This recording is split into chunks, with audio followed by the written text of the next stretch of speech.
Most people think the temple clearing was a spontaneous tantrum, that Jesus lost his temper because merchants were selling souvenirs in a church. But the historical record shows something much more calculated. He walked into the ancient equivalent of a central bank and intentionally dismantled a massive financial monopoly. Before he yelled a single word, he stopped. He found some loose cords, sat down, and took the time to physically construct a weapon. So what exactly was he watching that required that level of cold, premeditated aggression? It is the week of Passover. Jerusalem is completely packed, pulling in hundreds of thousands of travelers from all over the known world. These pilgrims have walked for weeks for one specific reason: to offer a sacrifice at the central temple. As they pour through the gates, the narrow stone streets become a claustrophobic crush of exhausted people pushing toward the exact same destination. Put hundreds of thousands of tired, desperate travelers into a bottleneck, then you create the perfect environment for a captive market.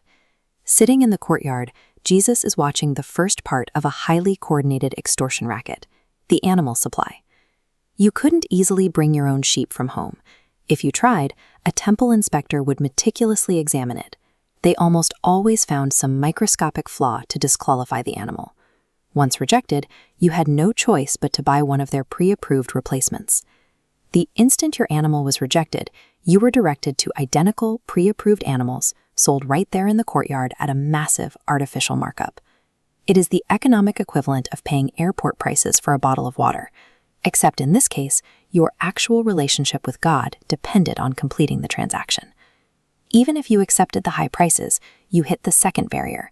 Regular Roman cash was completely useless inside the gates. Take a look at this standard Roman silver coin.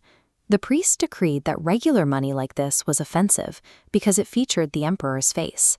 To buy anything, you had to hand your cash to a money changer and convert it into special, approved temple coins.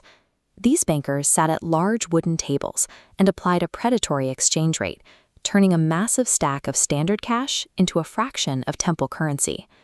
The religious authorities had built a legalized laundry scheme, extracting wealth from poor farmers who had traveled hundreds of miles to pray. This miniature architectural model shows the central temple's massive scale, but the tragedy is exactly where the priests set up this operation.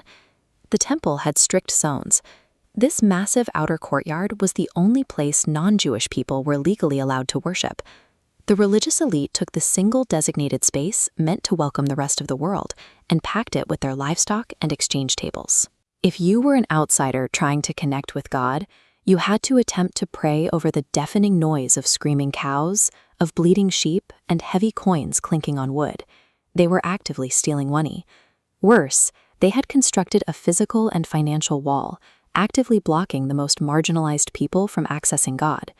With the mechanics of the scam clear, Jesus stands up. His weapon is finished. He unleashes on the market. He drives the massive herds of cattle and sheep entirely out of the courtyard. Then he turns to the financial sector.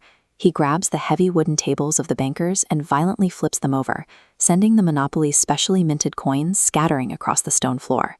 Over the chaos, he yells that the elite have turned a house of prayer into a hideout for thieves. In a matter of minutes, he brought the entire financial engine of the city to a dead stop for the day. The people running this racket were the city's highest leaders. By publicly exposing their corruption and directly hitting their wallets, Jesus effectively signed his own death warrant. The temple clearing was a calculated, deliberate strike. He knowingly traded his own life to tear down a corrupt spiritual monopoly.